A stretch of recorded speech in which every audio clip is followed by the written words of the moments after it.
Hello students, welcome to PG Pathshala. I am Dr. Dinesh Kalyanasundaram from IIT Delhi.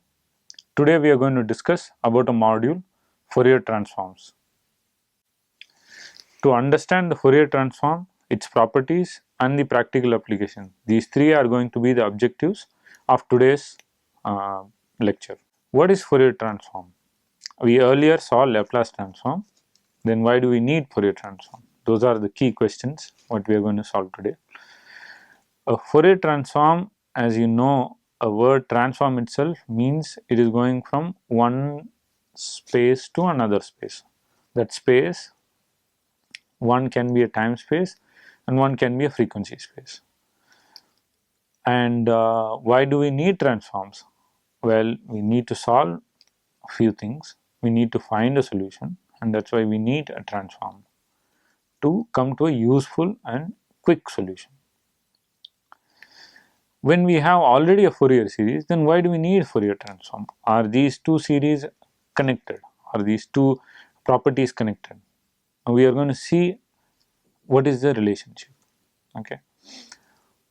While a Fourier series is useful for periodic functions, the Fourier transform is used for non-periodic functions. That is the key difference. So you can take any function, and if the function is going to be periodic, then you can write down as a series solution. So that is a Fourier series, and then you can find out A naught, B naught, A1, A1, A2, A3, and B1, B2, B3, like we did in the previous lecture. Now, are there any functions which will not be periodic? Yes, in real life there are many functions which will not be periodic. So that time, how do we solve that? We can't use Fourier series. So that time we end up going to another form, which is now called the Fourier transform, and we are going to see how it can actually be useful. So Laplace transform and Fourier transform are the only two mostly used transforms in nearly everywhere, and Fourier transform is actually the most useful transform.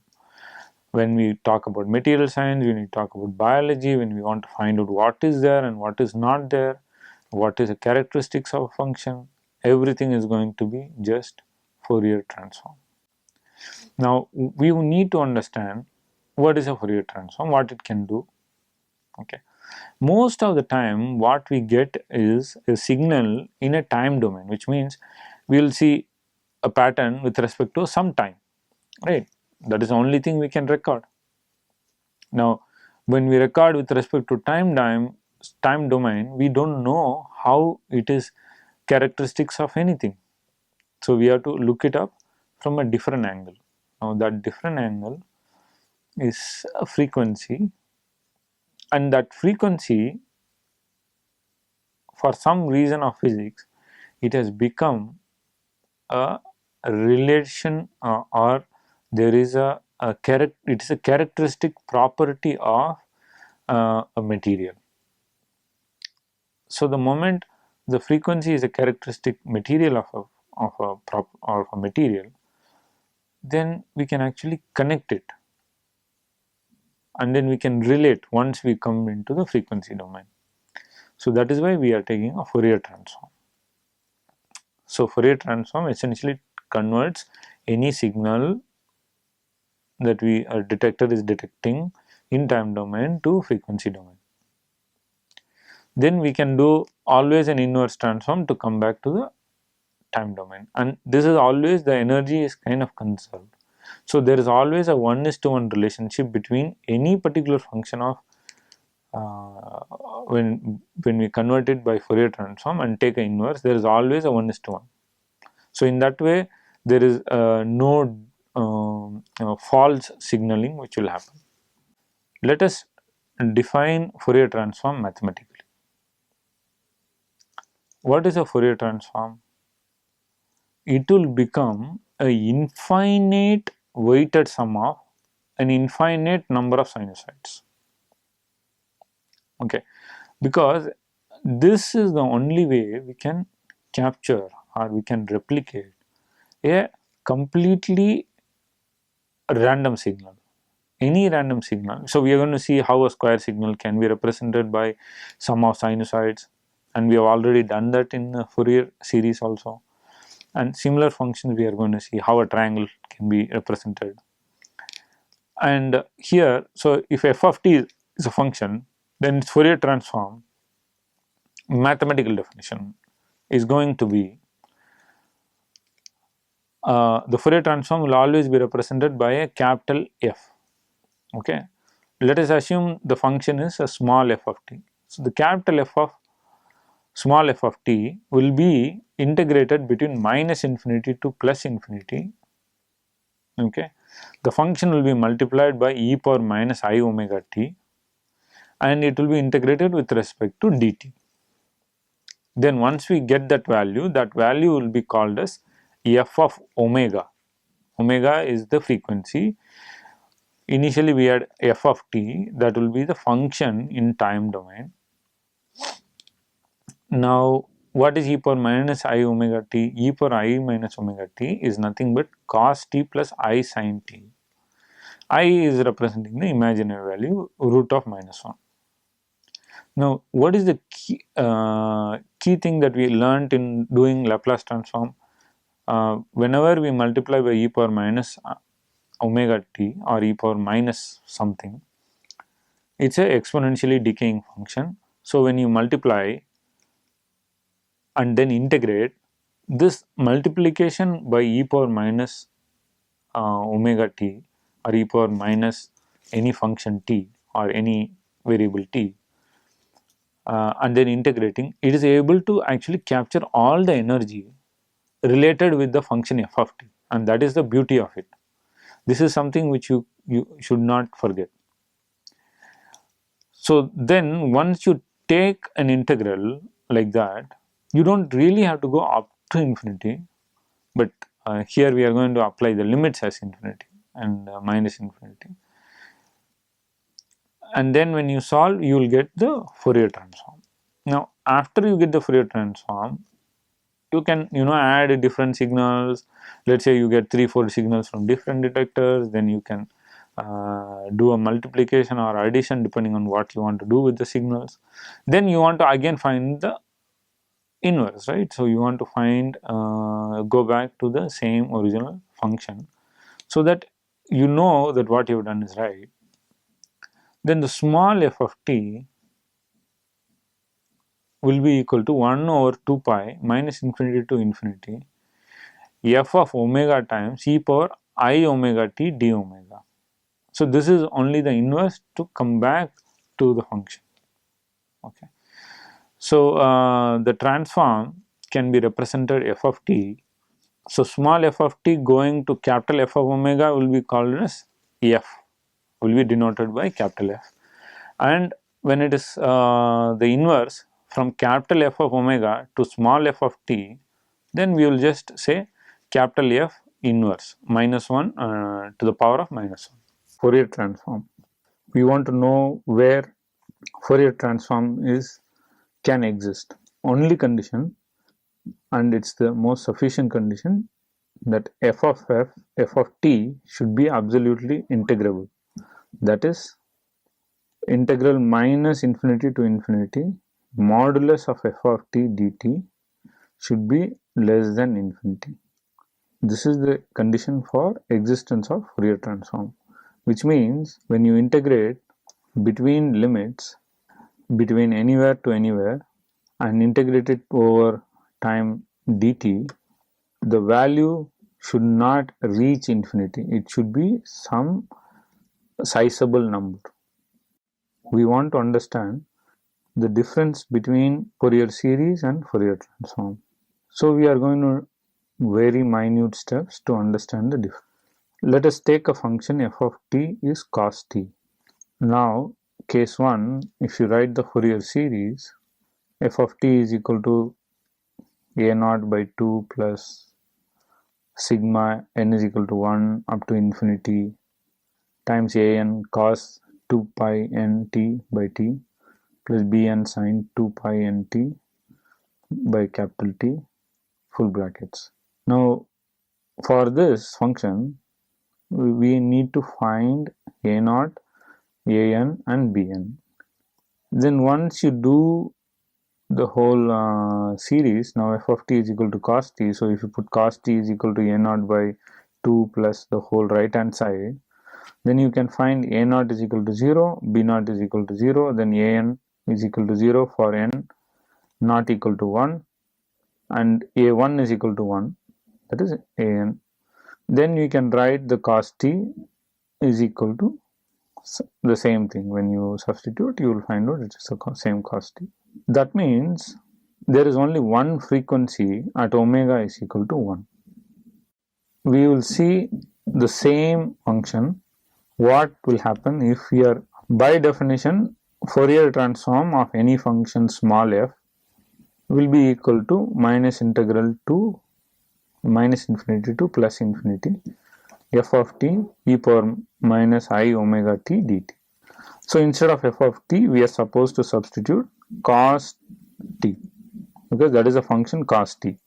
So once you substitute cos t, then you can write cos t as a sum of e power it plus e power minus it by 2. It's an average of the two exponential functions. Then you can take a sum of two integrals. You can divide the whole thing as one integral into two equal integrals, not equal but two separate integrals.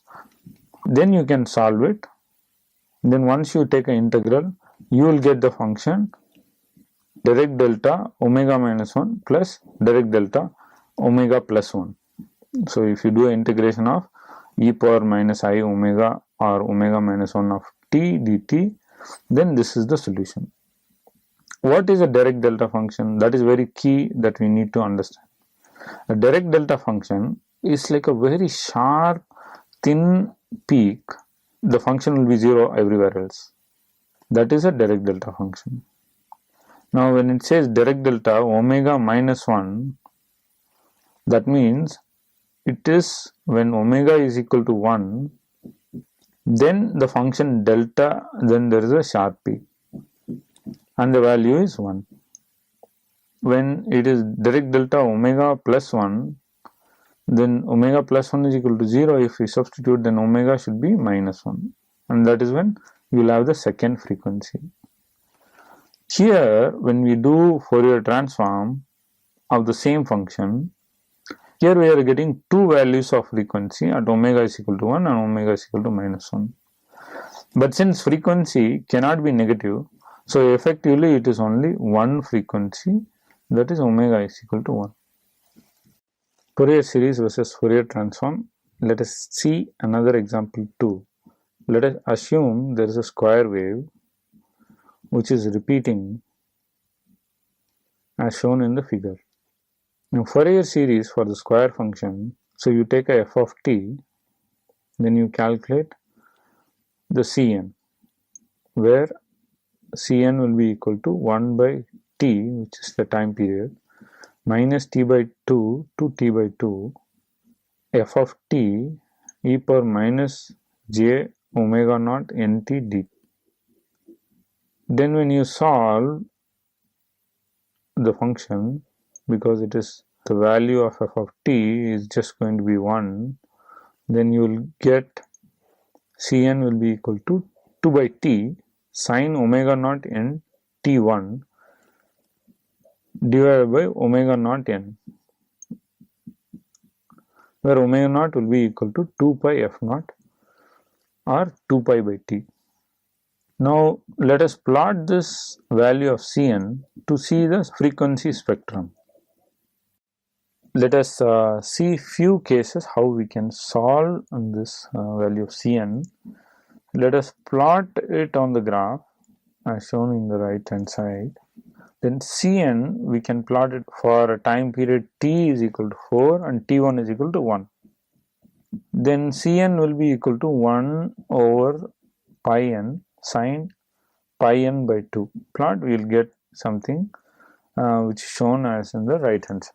You can see there are frequencies which are coming on the positive side as well as on the negative side. Now there can also be an amplitude in the positive direction as well as in the negative direction. Let us see another case of solving the same problem. We can assume the total time period is 8 and t1 is equal to 2. Then when you solve it, you will see the number of lines or the frequency or the solutions are increasing, and you can see the distance between consecutive frequency plots f0 in the frequency is like decreasing. And again we are going to have both right side and left side, that means negative frequency and positive frequency, and of course negative frequency does not exist, and we will have some values Cn with the negative amplitude for some of the frequencies. For time period of 16 and t1 is equal to 4, let us see a few cases. And in this third case, we can see the number of solutions are increasing, the frequencies are increasing as shown in the. Let us assume the time period t, which is equal to 16 in the previous slide, now tends to infinity. Then the frequency will tend to 0.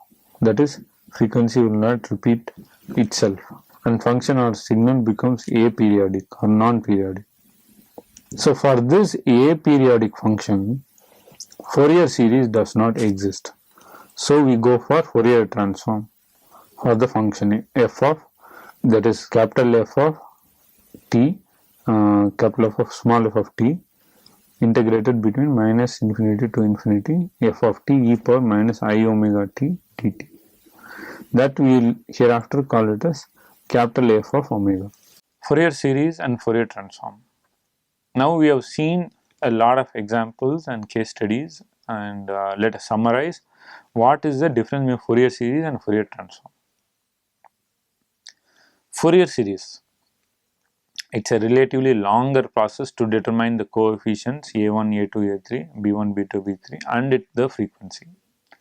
Fourier transform, it directly gives you the frequency information. Fourier series. Fourier series is applicable only to periodic functions. Fourier transform is applicable to both periodic and non-periodic functions. That is the second difference. Then in Fourier series, show frequency in discrete form, which means it will just give you some exact values. Fourier transform, it shows frequency in a continuous form. Those are the three key examples. Let us see some examples, that is Fourier transform of some very important function. Example 1, Fourier transform of e power I omega naught t. So when we, as you can see from the graph, there is a real part which will follow cos omega t, cos omega naught t, and there is an imaginary part which will follow sin omega t, omega naught t. So when we solve the function f of e power I omega naught t, then we know we have to integrate it after multiplying it by e power minus I omega t dt minus infinity to infinity.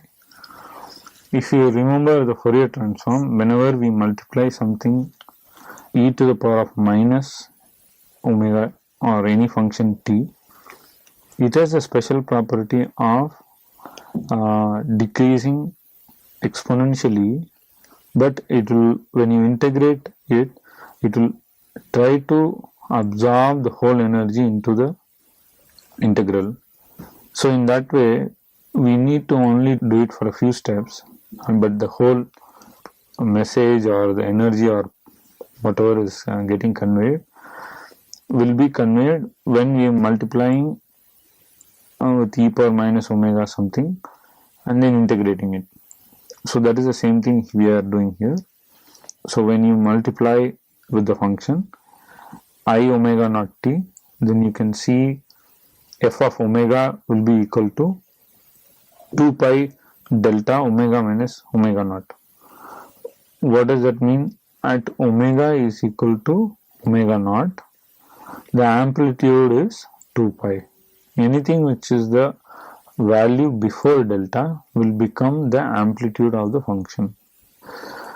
Function I omega naught t is an essential component in the Fourier analysis, and it is a pure frequency. We are going to see example 2, where we have to find the Fourier transform of cos omega naught of t. What is cos omega naught of t? First we will plot cos omega naught t, that is as shown in the left hand side image. The blue curve follows the cos omega naught t. Then let us put it in the equation. Cos of omega naught t will, f of cos of omega naught t will be equal to minus infinity to infinity integration acting upon cos omega naught t into e power minus I omega t dt. What you will have to remember is, if the function comes with omega naught t, you probably want to maintain it as omega naught t. You shouldn't change between omega and omega naught frequently, because then it will lead to confusion. We will clarify those examples later, but let us see how to solve this one now.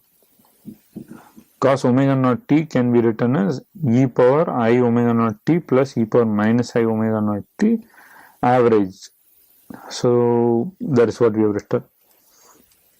Then you can divide them again into two different functions, as we saw in a previous example.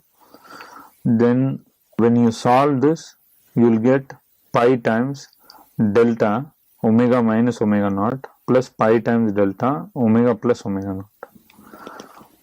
So what does that mean? Frequencies are at omega naught, that is omega is equal to omega naught, and the frequency are at omega is equal to minus omega naught. So there we will get the frequency. And what is the amplitude of the frequency? That is going to be pi, because that is the coefficient in front of delta, and that is what we are going to get. We are going to see example 3 and another example 4.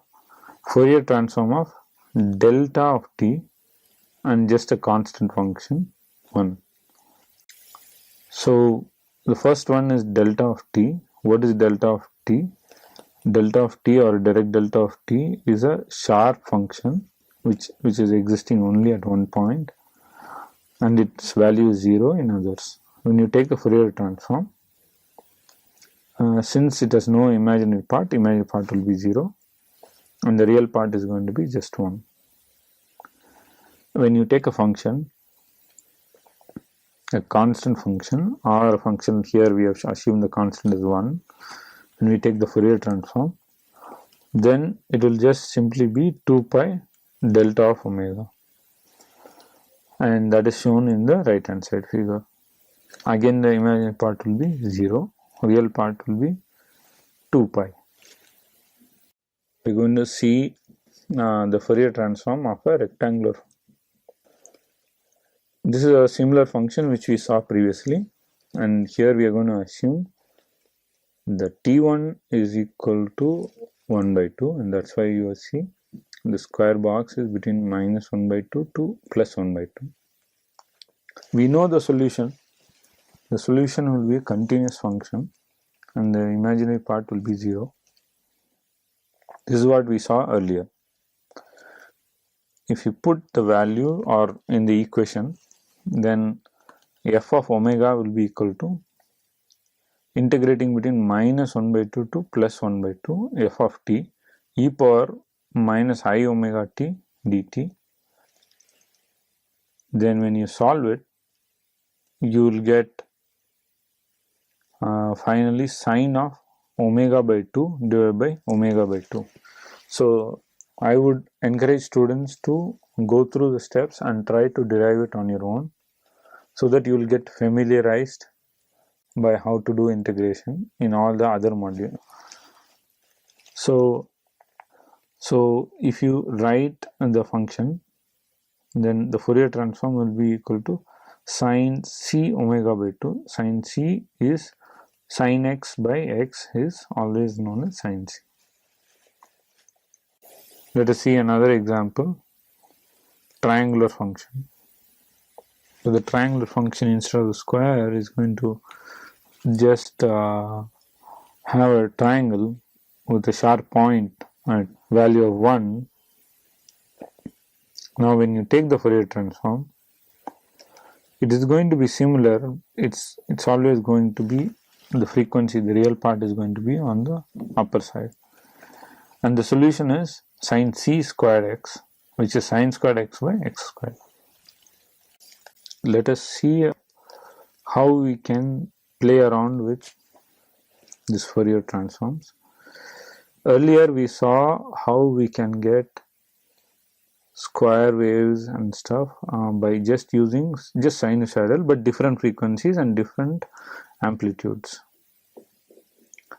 So you can see the right two top images where the frequency is different. So one is a frequency f and another is a frequency 3f, and the frequency 3f also the amplitude has come down, assuming that is like 1/3 of the frequency or amplitude of the center graph. When you combine, you will get a graph which is as shown in the left hand side. Now when you take a Fourier transform of this function, sine 2 pi f of ft plus 1 by 3 sine 2 pi 3ft. So when you take Fourier transform, you will find out the solutions are f and 3f, and they will have different heights because the amplitudes are different. Let us see how to describe a square target signal in terms of sinusoidal waves. This is something that we have done before also. So as you can see, let us start with a frequency f and add it to a frequency 3f. An amplitude of the 3f frequency is 1/3 of the first frequency. Then when you add it, you will get the one which is on the bottom of the slide. Now here is the point. You have to take an Excel sheet and do it by yourself. Then you will probably understand what we are trying to do. What we have done is we have added more sinusoids to the previous slides. Okay, so probably we have added 1/5 over sine 5 times of omega t. Then we will get what is shown in the bottom of the slide. Again, what we have done is we have added more sinusoids, but of higher frequency and smaller magnitude. As the frequency goes up, please remember the amplitude has to go down if you want to describe very fine features. We do the same thing with adding much higher frequency and much lower amplitude. Let us try to solve the square pulse signal with respect to the Fourier transform. Then when you solve it, you can actually see there is a various frequencies, okay, and it is decreasing in amplitude if you solve the square signal. And this is the same thing that we have obtained in the previous slides. What we were trying to do is we were artistically describing the square wave in terms of small sinusoids and trying to capture the same figure using sinusoids of different frequencies and different amplitudes. Now what Fourier transform can give you is, it can give you straight away the same thing, what all frequencies should be used and what should be the amplitude. So that is the usefulness of Fourier transform. Let us see Fourier transform and convolution. So g of t, if it is written as convolution of f of t into h of t, then the Fourier transform of g of t, that is represented as capital G of omega. Then capital G of omega will be just multiplication of capital F of omega and h of omega. So what we are trying to say is a convolution in time domain will be a multiplication in frequency domain. The derivation is given here. and you can refer to it. These are some things which are properties of Fourier transform, but it's for a basic understanding. These are something which will be used heavily in the instruments when they are doing, and many of you will be using some form of spectroscopy where a Fourier transform is going to help you get the signal, and that is FTIR, Fourier transform infrared spectroscopy. Those examples and applications we will see in the next slides. Fourier transform and convolution. Continuing from the previous slide, anything that is a convolution in time domain will become a multiplication in frequency domain, and a convolution in frequency domain will become a multiplication in time domain. And that's what the first two equations of in the slide mean. So suppose we want to find g of t, we can always find the small g of t. Suppose we know h of t and f of t. We can take Fourier transforms, so then we will get capital F of omega and h of omega. All you have to do is multiply that. Then we can find capital G of omega. Then what we have to do is take a inverse Fourier transform. So we can always find the unknown by doing Fourier transforms and inverse Fourier transforms and some multiplications. Properties of Fourier transform. So we are going to see the relationship between the time domain and the frequency domain. So the key lesson that we have to learn is how they are related rather than the mathematics. I think if you understand the philosophy, I think it will be more useful and helpful. So linearity is anything which is multiplied linearly. Will the constant c1 and c2 multiplied and added to two functions f of t and g of t. It will remain the same, just it will be multiplied to the Fourier transform f of omega and g of omega with c1 and c2 respectively. Scaling. Scaling is you are increasing the time or decreasing. So f of a of t will be equal to 1 over modulus of a f of omega by a. Shifting in time domain, that means we are going to shift the time t by t naught. So that is t minus t naught. Then in frequency domain, it is affecting. Then similarly, a frequency shifting will also affect f of the function, the f of small f of t. Then convolution, we saw convolution will be represented as a multiplication in the frequency domain. Then duality. Then differentiation. You can see the differentiation as given below. Practical application of Fourier transform. Fourier transform infrared spectroscopy is the biggest application of Fourier transforms. What do they do? As I told you several times, again, they will take any sample and the material, it's a property of the material that a particular frequency is associated with it. So what can we do? We can do material analysis, right? We can do both qualitative and quantitative. Depending on the detector, how accurately can it capture the infrared spectrum. So what do they do? The infrared spectrum represents a fingerprint of a sample with particular absorption peaks. Okay. The absorption corresponds to a particular frequency of vibrations between the bonds of the atom making up the material. Okay. No two compounds produce the same exact infrared spectrum. Then the size of the peaks in the spectrum is a direct indication of the amount of material present. Let us see some practical application of Fourier transform. So as we discussed before, the Fourier transform infrared spectroscopy uses Fourier transform analysis. So let us first see how the system is. We have a source, we have an interferometer, then we send the signal, hits the sample, and there is some signal which gets emitted from the sample and it goes to the detector. So if you see in the middle, the signal coming from the detector, kind of a sinusoidal function varying amplitudes and varying frequencies, looks like it's a mixture. Now we don't know what is the absorbed frequency, because every material has a specific frequency of absorption. Now we apply a Fourier transform. Now what it does is, it changes the simple sinusoidal confused wave into a linear spectrum of wave. It is still hazy and confused, but it is going to appear for a particular wave number. That means it is going to be a property of the material. So if a particular wave number appears,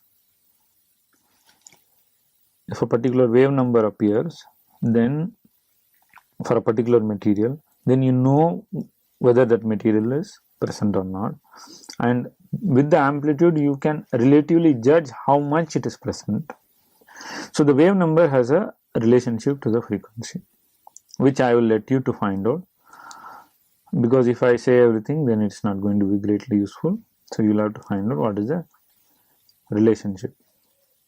So in this way, any Fourier transform spectroscopy, so any signal which is going to come, we can actually do some mathematics, especially Fourier transforms, and then find out what is the material in it.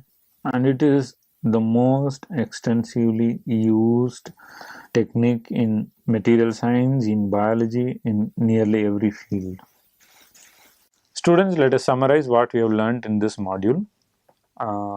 So we have learned about Fourier transform, how it is done, and actually you will need to go and start working on examples. That is the best way to understand Fourier transform or any mathematical modules, because in 30 minutes videos we can only give certain things which are not covered in the book, and you will have to go take examples and do some multiplication, integration, and then find out how you are good at doing.